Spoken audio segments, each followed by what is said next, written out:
حکومت P M L N کی نہیں ہے، وہاں پر ایک نگران حکومت ہے، بالکل، اور نگران حکومت کو اپنے آپ کو زیادہ سے زیادہ غیر جانبدار ثابت کرنے کے لیے کارروائی کرنی چاہیے. جو بھی کارروائی کی جائے یہ ہو کہ وہ کسی فریق کی طرفداری نہیں کر رہے ہیں. بالکل. اور اگر الیکشن ہو رہے ہیں اور آپ نے چونکہ ڈیٹ دے دی، الیکشن کمیشن ڈیٹ دی ہے، تو ظاہر ہے اس کے لیے آپ کو انتخابی مہم بھی چلانی پڑے گی، لوگوں کو بھی جانا پڑے گا.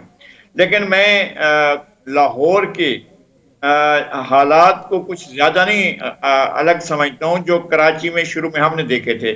کراچی میں ایسے ہی حالات پیدا ہوئے تھے، ایسے ہی ایک گھر کو جو ہے وہ ایسا بنایا گیا تھا کہ جناب وہ ایک مقدس جو ہے مقام بن گیا تھا، اور اس گھر کی طرف کوئی دیکھ بھی نہیں سکتا تھا. وہاں سے پہلے جو ہے بیریئر لگ جاتے تھے، پھر وہاں سے رکاوٹیں کھڑی ہو جاتی تھیں، پھر وہاں پر جو ہے وہ آپ کو لگتا تھا کہ جناب ایک ایسی جگہ پر آئے ہیں جہاں ہائی قسم کی سیکورٹی ہے. تو اب یہ بھی لاہور میں بھی یہ وہ ہو گیا ہے سلسلہ شروع، اور لاہور میں بھی ایک ایسا مقام بن گیا ہے. جس طرح سے کراچی 30-35 سال تک یرغمال رہا ہے، لگتا یہ ہے کہ لاہور بھی اب شاید یرغمال ہونے والا ہے. یہ صورتحال پیدا کی جا رہی ہے. اگر دیکھیں کراچی کا کیا تھا، کراچی ایک آپ کا اکنامک ہب تھا اور آپ کا اکنامک کیپٹل تھا. لاہور آپ کا کلچرل کیپٹل ہے، لاہور آپ کے لیے آپ کا چہرہ ہے، لاہور آپ کا ایک حسن ہے جس کو بہرحال ساری دنیا جانتی بھی ہے اور دیکھتی بھی ہے. اگر یہ حسن گہنا آ جاتا ہے، اگر اسے معطل کر دیا جاتا ہے، اگر اس کے اندر زندگی کو اللہ نہ کرے کبھی کوئی حکومت کبھی بھی کسی زمانے میں اگر کرفیو لگانا شروع کر دے اور یہاں پر جو لوگوں کا نقل و حرکت محدود ہو جائے، تو پھر لاہور جو ہے اس کا وہ حسن نہیں رہے گا جو حسن ہمیشہ رہا ہے. اس کا ہر دور میں لاہور بہت خوبصورت رہا ہے. لیکن اب اگر اس پر کراچی کے یا جنگ کے اثرات پڑتے ہیں، جس طرح سے جنگ کو بھی ایک ایسا علاقہ بنایا گیا تھا جہاں سے ایک انتہا پسندی اٹھتی تھی اور پورا جنگ یرغمال ہو گیا تھا. اسی طرح اللہ نہ کرے کہ لاہور یرغمال بن جائے اور لاہور جو ہے اس کا محاصرہ ہو جائے. تو یہ صورتحال مجھے نظر آ رہی ہے. لغاری صاحب میرا آپ سے کوسچن ہوگا، آپ نہیں سمجھتے عمران خان صاحب اسٹیبلشمنٹ حکومت الیکشن کمیشن کے بعد اب نگران جو حکومت ہے اس پر بھی الزامات لگا رہے ہیں، اس سے وہ کیا حاصل کرنا چاہتے ہیں؟ کیونکہ اس سے جو ماحول ہے وہ بہتر نہیں ہوگا. ایک ہی ٹارگٹ ہے ان کا کہ غیر یقینی صورتحال برقرار رہے. ان کا ایک ٹارگٹ ہے. ان کا ایک ٹارگٹ یہ ہے کہ انسرٹینٹی رہے، عدم استحکام رہے اور غیر یقینی صورتحال رہے. یہ ان کا ٹارگٹ ہے. پچھلے 1 سال کی ان کی تمام کاروائیاں جو ہیں وہ اسی طرف کی ہیں. اور اس کے مقاصد کیا ہیں مجھے سمجھ میں آتے ہیں. میں چیختا بھی رہتا ہوں، کہتا بھی رہتا ہوں کہ الٹیمیٹ جس میں لاس ہے وہ پاکستان کا ہے، بطور اسٹیٹ، بطور مملکت، بطور ریاست وہ ایک نقصان کی طرف بڑھ رہی ہے. میرے آنکھوں کے سامنے یہ واقعات ہو چکے ہیں. میں نے 70 کے واقعات کو بالکل ایسے دیکھا جیسے میرے آنکھوں کے سامنے ہو رہے تھے. ایونٹ کا مجھے یاد ہے، ایک ایونٹ جس طرح سے ہو رہا تھا مجھے وہ یاد ہے. اب لگتا یہ ہے کہ کچھ ایلیمنٹس ہیں موجود پاکستان کی مقتدرہ میں، پاکستان کی ریاستی اتھارٹی میں ایسے لوگ موجود ہیں جو یہ حالات پیدا کرنا چاہتے ہیں یا ان حالات کو بہت معمولی چیزیں سمجھنا چاہتے ہیں، اور ان کو یہ شاید اندازہ بھی نہیں ہے کہ یہ 70 کے واقعات 71 کے واقعات جو ہیں دہرائے بھی جا سکتے ہیں. آپ کو نقصان بھی ہو سکتا ہے. عمران خان صاحب 3 چیزیں کہہ چکے ہیں کیا کہ ان کا یہ ٹارگٹ ہے. ان کا مقصد بہت واضح تھا کہ پاکستان کی ملٹری ہٹ ہو، پاکستان کی جو ہماری چیف اسپائی ایجنسی ہے وہ ہٹ ہو، اور پاکستان اٹسیلف ہٹ ہو، اور پاکستان کے 3 ٹکڑے ہو جائیں. یہ بات وہ خود کہہ چکی ہیں اور یہ مجھے بہت ہی خطرناک صورتحال لگتی ہے. لیکن لغاری صاحب اگر وہ اپنی زبان سے یہ سب کچھ سن لیں میری بات، اگر یہی حالات اسی طرح سے برقرار رکھتے ہیں تو یہ ٹارگٹ جو ہیں وہ مجھے لگتا ہے کہ ان کو اچیو کرنے کی طرف پیش قدمی ہو رہی ہے. عمران خان صاحب جو ہیں وہ کسی کے بھی ہو سکتے ہیں لیکن وہ پاکستان کا گیم نہیں کر رہے ہیں. مجھے لگتا ہے کہ لیکن لغاری صاحب اگر آپ یہ ساری صورتحال کو سمجھ سکتے ہیں، حکومت میں بیٹھے لوگ جانتے ہیں، اسٹیبلشمنٹ سمجھتی ہے، تو کیا آپ نہیں سمجھتے کہ پھر اس طرح کے حالات کو کنٹرول کرنے کے لیے خان صاحب کے ساتھ کوئی قانونی راستہ اختیار کرنا چاہیے؟ پھر انہیں اتنی کھلی چھٹی کیوں دے رکھی ہے؟ نہیں، ایجنڈے میں ہے کیا ان کو یعنی جو نتائج ہیں کیا وہ نتائج حاصل کرنے سے روکنا کیا ہمارے ریاست کے مقتدر اداروں کے ایجنڈے میں شامل ہے؟ کیا وہ پاکستان کی اگر ملٹری پر زد پڑتی ہے کیا اس زد کو روکنے کے لیے ان کی نیت ہے؟ کیا پاکستان کی چیف اسپائی ایجنسی کو اگر ہٹ کیا جاتا ہے تو کیا وہ ہمارے مقتدرہ کے تمام لوگ اس کو روکنا چاہتے ہیں؟ خدا نہ خواستہ پاکستان کو ہٹ کیا جاتا ہے تو کیا وہ روکنا چاہتے ہیں؟ دیکھیں میری بات سنیں، ایوب خان نے اپنے ہاتھ سے لکھ دیا تھا اپنی ڈائریوں میں، آپ ڈائریاں پڑھیں کہ ہم نے بنگال کو الگ کرنے کا فیصلہ کر لیا تھا۔ پھر انہوں نے جسٹس منیر کو بھیجا تھا بنگالی لیڈروں سے بات کرنے کے لیے کہ بھائی ان کو کہو ہم سے الگ ہو جائیں۔ پھر یحییٰ خان جب آئے تو یحییٰ خان نے ہنری کسنجر لکھتا ہے، خود لکھتا ہے نا کہ بھائی وہ لغاری صاحب آپ یہ کہہ رہے ہیں کہ مقتدر حلقے چیزوں کو کنٹرول کریں، لیکن اگر عمران خان صاحب انہیں کے اوپر اس طرح کی الزام لگائیں گے، بات چیت کریں گے ان کے حوالے سے، تو پھر کس طرح سے وہ اس کو جو ہے وہ ریزالو کر سکیں گے یا آ کر اس پر ایکشن لے سکیں گے کوئی؟ یہ تو میں بھی عرض کر رہا ہوں نا، میں یہی عرض کر رہا ہوں کہ پاکستان کی ریاست کے مقتدر ادارے کیا پوری طاقت کے ساتھ اور قوت کے ساتھ پاکستان کی سلامتی کو یقینی بنانے کے لیے ایک پیج پر ہیں؟ اور میرا یہ یقین ہے کہ ہونا چاہیے، میری خواہش ہے کہ ہونا چاہیے، لیکن یہ کیسے ہو سکتا ہے کہ آپ کا ایک ادارہ ایک طرف کے فیصلے دے رہا ہو، دوسرا ادارہ دوسری طرف کا راستہ اختیار کر رہا ہو، خود اداروں کے اندر تقسیم ہو چکی ہو، معلوم ہو چکا ہے؟ کیا یہ بات چھپی ہوئی ہے کہ ابھی کی بات میں نہیں کر رہا ہوں، ابھی جو بھی حالات ہیں وہ سامنے آ جائیں گے؟ کیا اس سے پہلے فوج تقسیم نہیں تھی؟ کیا عدلیہ اس وقت تقسیم نہیں ہے؟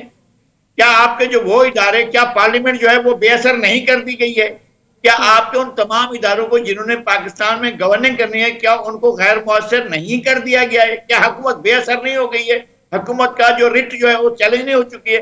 وہ سارے حالات پیدا ہو چکے ہیں، وہ حالات پیدا ہو چکے ہیں، تو اس کے نتائج جو ہیں وہ آپ ان کو کیسے روکیں گے؟ لغاری صاحب ایک پیج کی بات کر رہے ہیں، اب بہرحال عمران خان صاحب ریڈی ہو چکے ہیں مذاکرات کے لیے، بات چیت کے لیے، لیکن اب ذرائع کے مطابق یہ خبریں بھی سامنے آ رہی ہیں کہ وہ مقتدر حلقے عمران خان سے بات چیت کرنے کے لیے تیار نہیں ہے۔ نہیں، مقتدر حلقے کیوں بھائی؟ آپ سیاسی فریقین سے بات کریں، ان سے تو عمران خان صاحب بات کرنے کے لیے ریڈی نہیں نا؟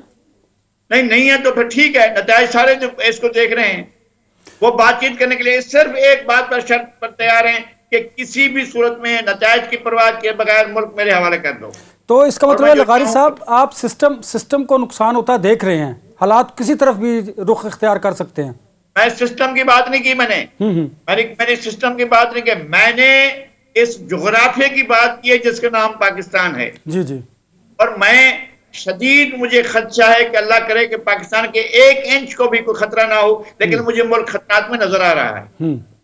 تو کیسے نکال سکیں گے ہم اس خطرات سے ملک کو کیسے نکال سکیں گے؟ وے فارورڈ کیا ہے؟ ہم نے کیسے آگے بڑھنا ہے؟ لاڈلے کی سرپرستی بند کریں، جو دوسروں کے ساتھ کیا جاتا رہا وہی کچھ کریں۔ یہ کیسے ہو سکتا ہے کہ آپ نواز شریف کو، میں نہیں کہتا ہوں کہ ان کو جا کر آپ اٹیک کے لیے میں بند کرتے ہیں، یہ کیسے ہو سکتا ہے کہ شہزادہ جو ہے ایک دن میں 20 ضمانتیں اور عدالتیں بیٹھ کر 8 پیشیاں ایک ہی دن میں کہیں آ جاؤ بھائی آ جاؤ، تو اس طرح سے تو نہیں ہوتا ہے نا۔ اگر آپ نے یہ لاڈ پیار کرنا ہے، یہ محبت کرنی ہے، تو پھر تو آپ نتائج حاصل نہیں کر سکیں گے۔ پھر پاکستان کمزور ہو رہا ہے، نظر آ رہا ہے مجھے۔ عمران خان صاحب تو کہتے ہیں وہ اس کو مضبوط کرنے کے لیے سب سٹرگل کر رہے ہیں۔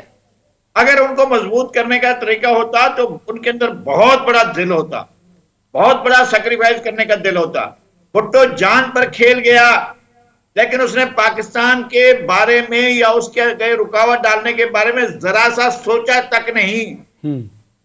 بھٹو کچھ بھی، بے نظیر کو پتا تھا جہاں ڈھول بجائے گئے پاکستان کا، Benazir deal deal deal deal deal deal کر کے آ رہی ہیں۔ میں نے کہا یار کوئی مرنے کے لیے ڈیل کرتا ہے؟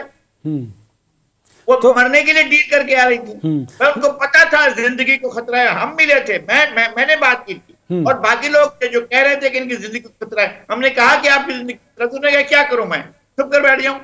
اچھا لغاری صاحب یہ بتائیے ظاہر ہے اب ملک میں انتخابات کی بات ہو رہی ہے، آپ سمجھتے ہیں کہ انتخابات واحد حل ہے مسائل کا اور اس سے مسائل حل ہو سکتے ہیں؟ اچھا اس پر بھی میں بات کرنا چاہتا ہوں جی۔ وہ صورتحال یہ ہے کہ آپ کو میں صرف 50 سال 52 سال پیچھے لے جاتا ہوں، میں 1 منٹ لوں گا آپ کا، کہ پہلی دوسری تیسری چوتھی نومبر کو 1970 کو